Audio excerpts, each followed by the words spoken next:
Before we begin, hit that like button, drop a comment telling me your favorite alien creature, and subscribe for more HFY stories that prove humanity doesn't just survive the galaxy, it changes it. Now, let's step into the frontier. The oldest surviving fragment of imperial scripture did not praise a god or a ruler. It warned of a creature. Scholars translated its name as Vorhall, though most species simply called it the shadow that empires feared. Every civilization that studied it wondered the same thing. How could one predator outlive entire dynasties, genocidal plagues, and apocalyptic wars? No one had ever captured it, caged it, or commanded it. The galaxy simply learned to stay out of its path. On the quiet human colony of Rhea 9, nobody thought such legends mattered. The settlement was too small, too poor, too irrelevant for the galaxy's nightmares to notice. Dusty farmland stretched under dim orange suns, water recyclers sputtered every afternoon, and the people focused on surviving one season at a time. Which is why Elias Ward felt unusually brave wandering past the perimeter fence that evening. He was 10, barefoot, lonely, and curious enough to ignore the signs that told him predators roamed the ravine after sunset. Rhea 9 didn't have many predators. None should have been able to bend steel fence posts as if they were reeds. But something had. Elias noticed that first. Metal twisted inward, soil churned, a strange metallic scent drifting from below. He didn't run. He should have, but he didn't. Something in the air felt less like danger and more like a call. He followed the slope downward until the wind shifted and carried a soft, rhythmic growl through the ravine. It wasn't a warning. It sounded like pain. Elias moved slowly, scanning the shadows. A faint green shimmer pulsed between the rocks. When he stepped closer, the shape behind the glow made his chest tighten. It was enormous, larger than any creature he'd ever seen, its hide plated like fossilized armor. Its chest rose and fell unevenly, the pace of something fighting to stay alive. One massive foreclaw dragged against the stone as if the creature had tried to climb but collapsed. Its eyes opened when he approached, two molten gold discs, ancient and bright enough to freeze any sane person in place. Elias should have screamed. Instead he whispered, "You're hurt." The creature lifted its head, slow and deliberate, studying him with a focus that felt almost searching. It didn't bare its teeth. It didn't lash its tail. It simply waited. Elias took another step. The ravine's silence pressed in around him, but some invisible thread tugged him forward. He uncapped his water canteen and set it on the ground, nudging it toward the beast. For a moment nothing happened.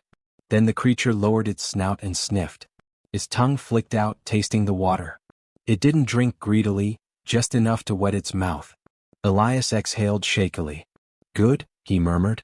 "It's okay. I won't hurt you."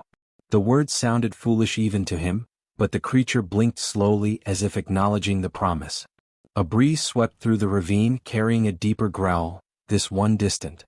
A pack of storm beasts prowled this valley, and their calls were getting closer. Elias stiffened. Everyone in the colony feared storm beasts. They hunted in groups and tore through fences like paper. He backed up instinctively. The massive creature shifted, pushing its weight onto its forelimbs. Elias flinched, expecting aggression, but instead the creature angled its body toward the sound above them, positioning itself between Elias and the approaching danger. It was protecting him.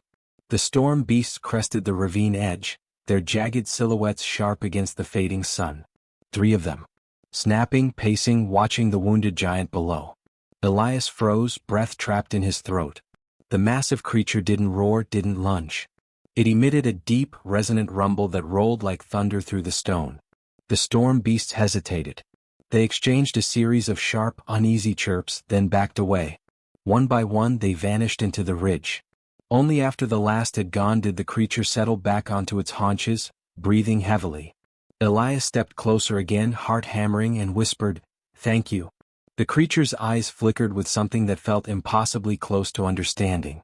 His father's voice shattered the moment. "Elias."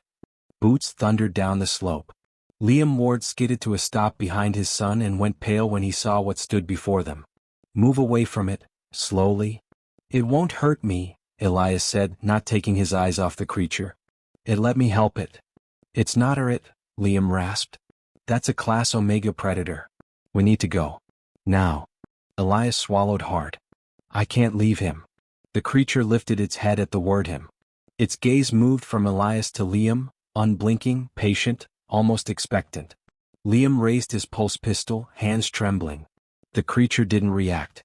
It simply watched Elias. "Dad, he listens to me." Liam stared at his son, confusion warring with terror. "That thing shouldn't listen to anyone." Elias stepped forward and placed his hand lightly against the creature's armored snout. It leaned into the touch with careful restraint, as though afraid of breaking him. Liam's pistol lowered inch by inch. Above them, a distant aircraft rumbled through the clouds, an unfamiliar engine signature too heavy for colony craft. Elias looked up, unaware that a new threat had just arrived. The creature looked too. Its pupils contracted, a low growl rippling through its chest, but it didn't retreat. It stood. It followed Elias. And as father and son climbed the ravine toward the colony lights, the ancient predator of forgotten empires rose behind them like a silent, shadowed guardian, choosing without hesitation to walk in the footprints of a human child. The colony had never seen a creature like the one that followed Elias home. People spilled from workshops and ration depots, frozen in place as the colossal predator emerged from the ravine. Floodlights snapped on, illuminating obsidian plates, scarred muscle, and eyes that seemed to burn with an ancient intelligence. Rifles lifted across the barricades. Children were dragged indoors. The settlement's alarm howled across the valley. Elias didn't flinch. He stood beside the creature as if introducing a friend. His father stayed behind him, pulse pistol tight in his grip but pointed at the ground.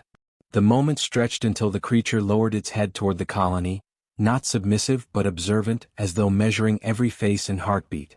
Governor Hale pushed through the crowd, coat half-buttoned, voice trembling. "Liam Ward, get your boy away from that thing." "He's safe," Liam said. The words sounded ridiculous even to him, yet he couldn't deny what he'd witnessed in the ravine. Hale gestured sharply to the perimeter team. "Clear a shot." The creature reacted instantly. Its tail swept across the dirt, carving a trench, and its plates flared with a faint bioluminescent shimmer. Elias stepped forward, his voice breaking. "Stop. Don't aim at him." The creature's glow faded the moment Elias spoke. Its whole posture softened as though his words rewired instinct. Hale stared at Elias with utter disbelief. "Son, that monster could wipe out this colony in minutes." "It won't," Elias said. "It followed me because I helped it. It listens." A murmur rippled through the colonists. Listening implied comprehension. Comprehension implied intent. And intent meant the creature wasn't just a force of nature, it was making choices. Dr. Marin, the colony xenobiologist, approached cautiously, tablet in hand, scanning the creature from a safe distance. Her brow furrowed deeper with every reading. This can't be right. Neural density off the charts. Its cognitive patterns aren't animal level. This is strategic behavior. Liam swallowed. "Meaning what?" "Meaning your son isn't imagining anything," she said softly. "It's choosing to defer to him."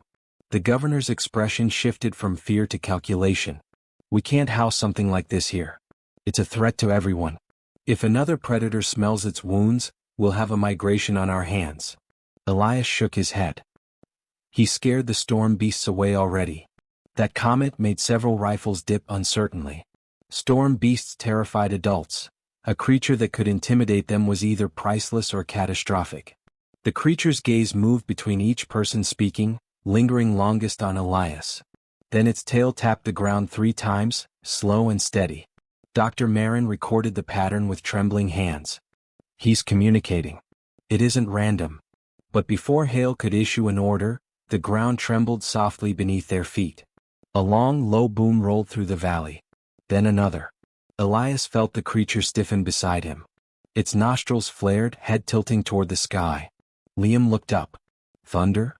"No," Marin said. "Engines." A streak of metal pierced the lower atmosphere.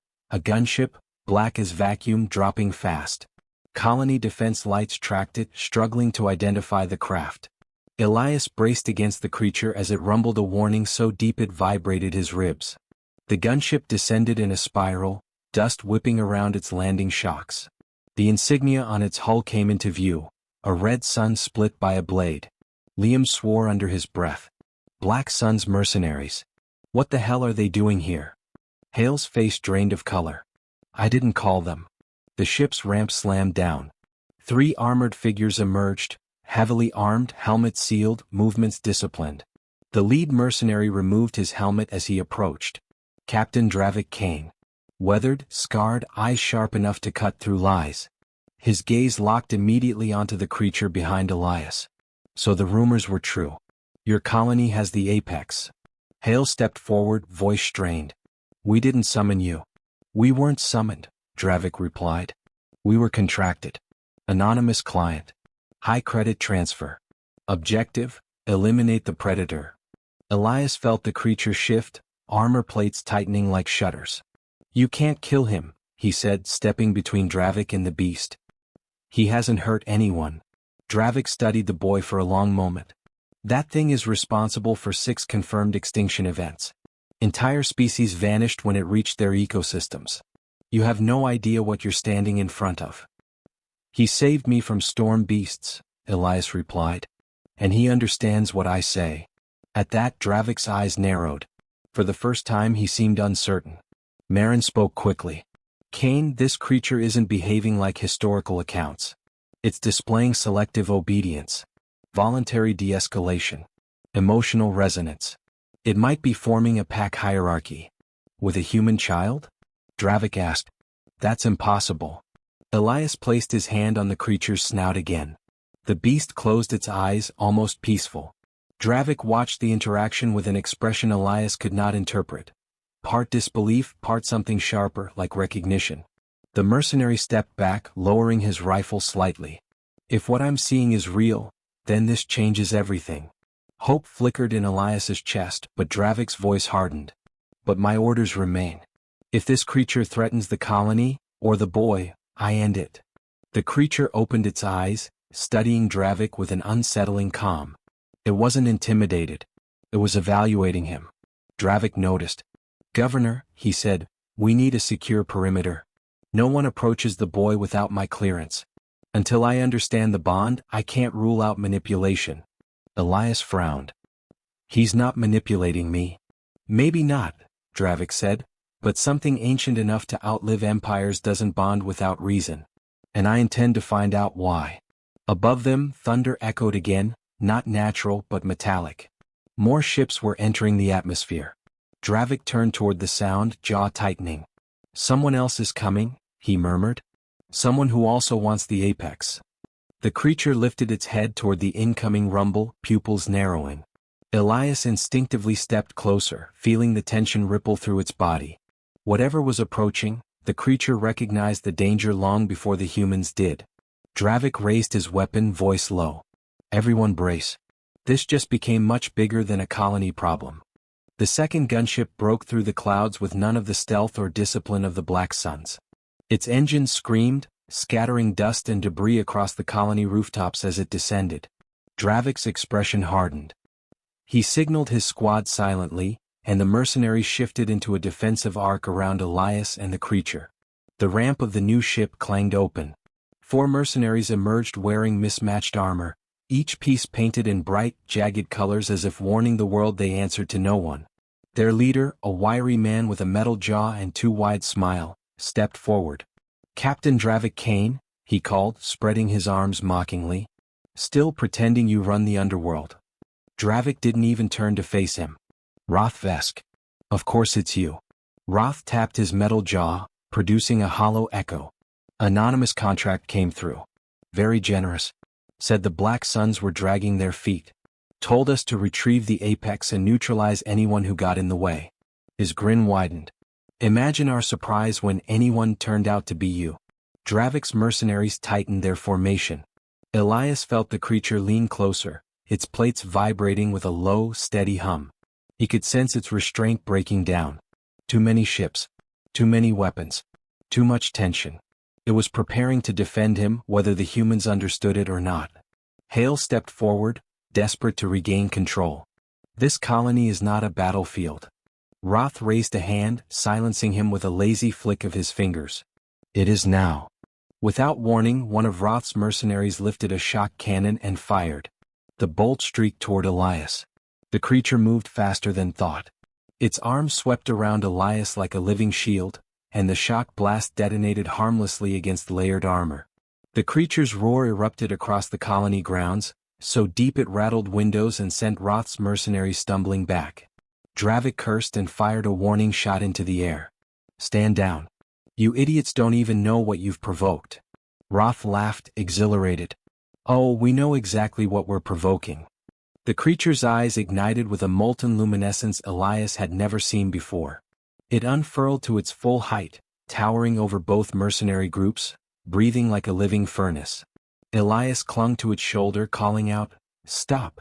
Don't attack unless I say." The creature froze mid-step. The glow dimmed. Its breathing slowed, controlled, precise. Elias didn't understand the magnitude of what he'd just done, but everyone else did. Roth stared at him, stunned.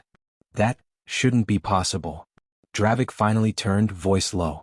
"This is why I told you to stand down. The Apex has chosen him." Roth scoffed, but the tremor in his voice betrayed uncertainty. "Chosen? Since when do predators choose anything?" Dr. Marin stepped forward, eyes wide with revelation. "This creature survived species extinction, imperial collapse, and bioweapon warfare. It didn't endure by being mindless.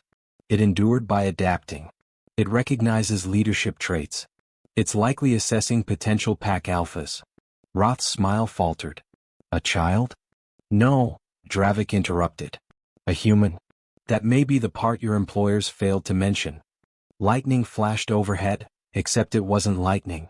The clouds rippled, pierced by a descending sphere of energy that crackled with violet arcs. Elias felt the creature tense beneath him. Dravik cursed under his breath. "Void predators," he said. "Attracted by the Apex's injury." Roth's squad exchanged uneasy glances. Even they knew the stories. Swarms that blackened skies. Creatures that fed on energy and biomass indiscriminately.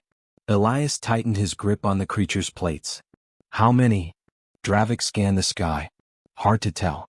But that isn't a scout. It's a beacon." As if responding to his words, the clouds split. Not one sphere, dozens. All descending. All pulsing with the same hungry frequency. Roth spit a curse. "That thing brought them here." "No," Marin said. "It's wounded. They're opportunistic. They smelled it." Elias's heart hammered. "Then we have to protect him. They're coming for him. Not us." Dravik turned to his mercenaries. "Form up. We hold the line." Roth's men didn't wait for orders. They raised their weapons, scrambling into firing positions. The colony's citizens fled into shelters as alarms wailed. Elias felt the creature shift beneath him, gazing at the sky with ancient recognition. It wasn't afraid. It was preparing. Watching. Calculating. Dravik stepped closer. "Boy, listen carefully. If the void predators breach the perimeter, we evacuate you first. The creature stays behind." Elias shook his head violently. "No. He's not a sacrifice." Dravik clenched his jaw. "He may be the only reason this colony survives the next hour." Elias turned toward the creature, meeting its molten gaze. He didn't feel fear, only certainty. "You won't leave me, right?" The creature blinked once, slow and deliberate. Its plates lifted. Its stance shifted into something powerful and primal. Elias felt the meaning more than understood it. Together. The sky ignited as the first void predator screeched into view, wings ripping the air apart. Dravik raised his rifle. Roth shouted orders. The colony braced for annihilation. And Elias felt the creature gather its strength beside him, ready to unleash whatever ancient power had kept it alive through the collapse of empires. The swarm was coming. And for the first time, the galaxy's deadliest survivor was not facing it alone. The first void predator slammed into the colony's outer fence with a crackling burst of violet energy. The barrier flared bright, then sputtered, overwhelmed. A second creature tore through the weakened section, its body a skeletal lattice wrapped in flickering light. Dravik fired a burst that punched holes through its wings, but the thing only shrieked and kept coming. The apex predator moved before anyone else could. Its claws gouged into the earth as it launched upward, intercepting the void predator mid-lunge. The collision sent a shockwave through the settlement, rattling tanks and toppling crates. Elias held tight to the creature's armored ridge, every muscle braced as he rode the impact. The creature's roar rolled across the valley. This was no warning. It was a declaration. It tore the void predator apart with decisive precision. Not brutality but instinct honed through centuries of survival. The broken body dissolved into crackling fragments that evaporated on the wind. More shapes descended, dozens of violet silhouettes streaking downward. Dravik barked orders, pushing his squad into coordinated formation. Even Roth's mercenaries fell into line, their earlier bravado stripped away by the sheer scale of the threat. "Keep the predators grounded," Dravik shouted. "If they swarm from above, we lose the colony." Elias felt the apex pivot beneath him, its senses far sharper than any human's. Its head angled toward the sky as if listening to some frequency no one else could hear. Then, without warning, Elias's vision flooded with images not his own. Ancient forests burned under alien suns. Armored legions fled as void predators consumed everything in their path. The apex creature stood alone in a ruined valley, roaring defiance at an approaching swarm. Empires rose, fell, and turned to dust, while it survived every catastrophe through a mixture of ferocity, intelligence, and an unwavering instinct to protect its chosen kin. The images vanished as quickly as they'd come, leaving Elias gasping. He wasn't just seeing memories. The creature was showing him reasons. He pressed a trembling hand against the creature's neck. "I understand." The apex gave a low rumble, almost approving. Around them, void predators flooded the ground, sprinting on jointed limbs that sparked with electricity.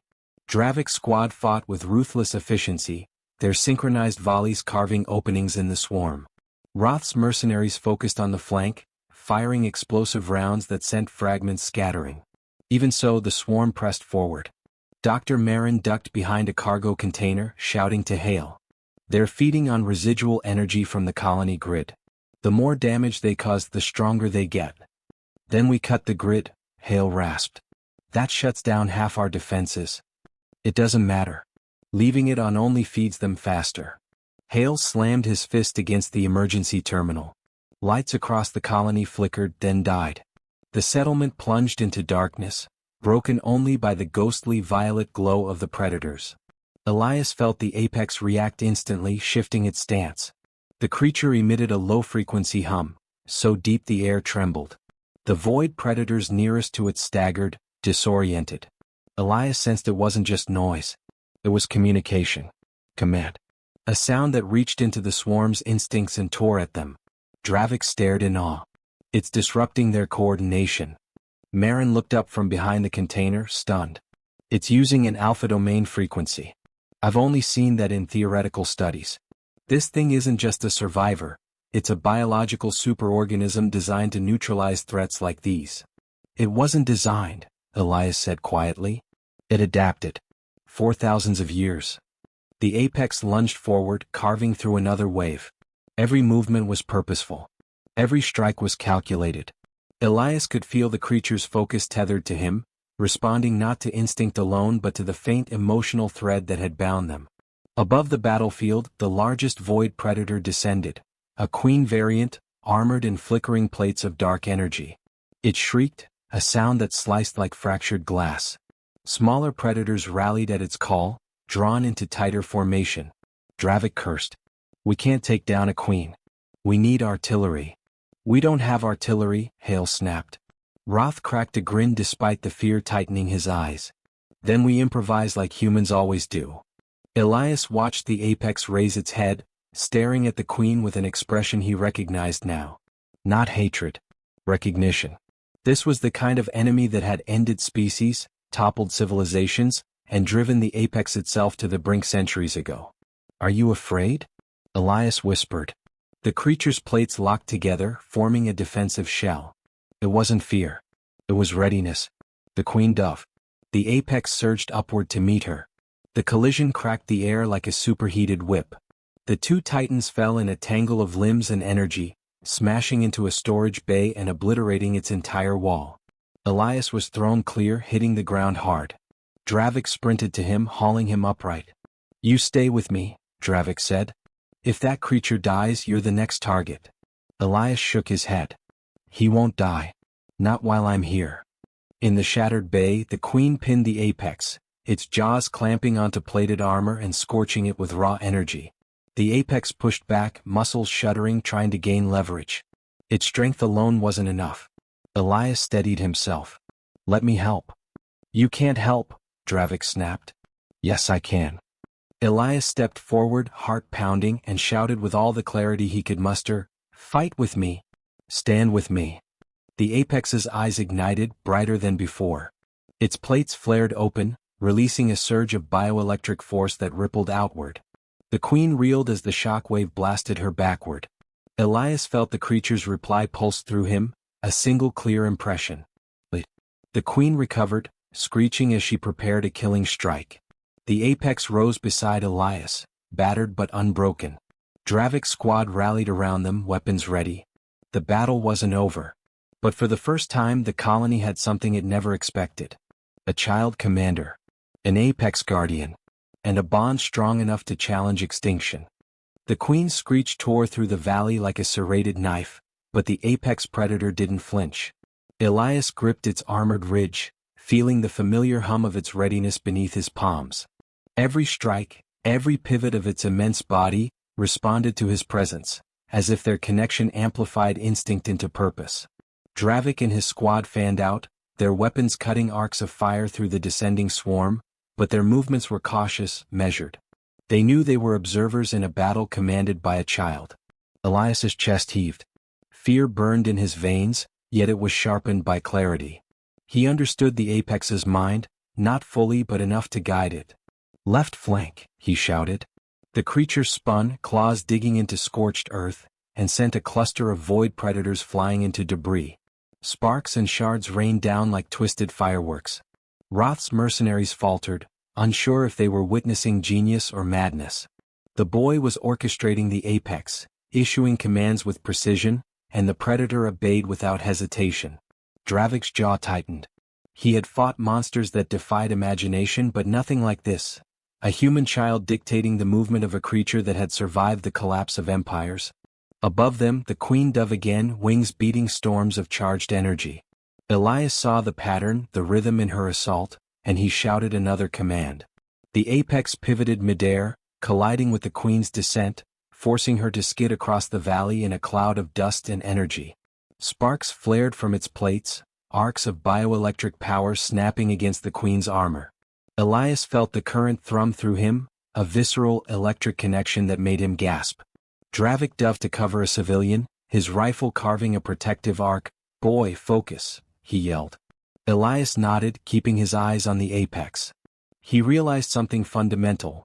The creature had survived not just by strength, but by learning, by reading patterns, by calculating its opponent. That same principle now applied to him. A void predator swooped toward Roth, claws slashing. The apex reacted instantly, spinning and striking with enough force to hurl the creature into the air like a ragdoll. Roth staggered, eyes wide, realizing that his entire team had become bystanders to a battle that defied logic. The queen recovered, charging with renewed fury, energy flaring across her body in violet arcs. Elias's voice rang out, calm and commanding, "Together! Strike together!" The apex roared, a sound that resonated like a war drum across the valley. It surged forward with the precision of a blade and the force of a hurricane, catching the queen mid-leap. Their collision ignited the ground beneath them, sending geysers of dust and flame spiraling into the sky. Elias could feel exhaustion creeping into his limbs, but he pushed it aside. The apex's power coursed through him, synchronizing with his thoughts. He realized then that fear had never been the enemy, it was hesitation. Every command had to be decisive. Every move had to matter. Dravik, watching the battle, finally understood. He lowered his rifle and muttered to himself, "This isn't just survival. This is leadership." He saw a child shaping the outcome of a war, guiding the apex with empathy and audacity, the very traits that no empire had cultivated, but that defined humanity. The queen made her final dive, wings bristling, claws aimed to strike the apex's heart. Elias shouted with every ounce of strength, "Now!" The apex surged upward, meeting her midair. A blinding pulse erupted from its plates, cascading in arcs of raw bioelectric force that struck the queen with devastating precision. She screeched and crashed into the valley below, motionless.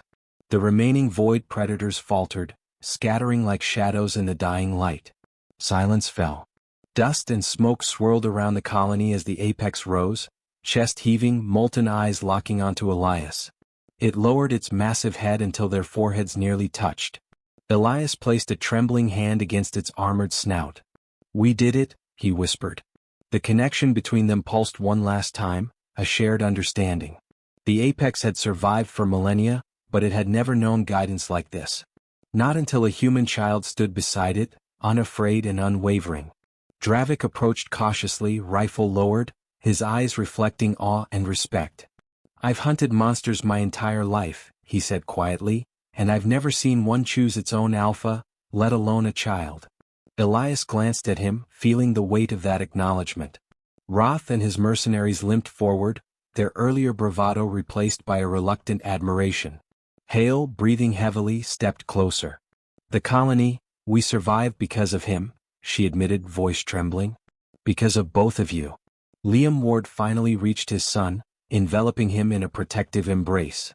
"I didn't understand it before," he murmured, voice thick. "But now I see. You weren't just brave, you were chosen. And you chose wisely." The apex rumbled, a low vibration that seemed almost like laughter or perhaps approval. It lowered its body to the ground, kneeling slightly beside Elias as if deferring its infinite experience to the boy's judgment. It had led, survived, and conquered the galaxy's deadliest threats, but in this moment, it had accepted guidance. The colony emerged slowly from their shelters, gazing in awe at the scene. The battlefield was littered with debris, scorched earth, and fractured machines, but no human life had been lost. Humanity had survived not because of firepower or superior technology, but because a child had understood courage, empathy, and leadership. Dravik knelt beside Elias, placing a heavy hand on his shoulder. "You've changed everything. Every empire that feared that creature, they never imagined a child could command it." Elias met his gaze, unflinching. "I didn't command him," he said softly. "We worked together.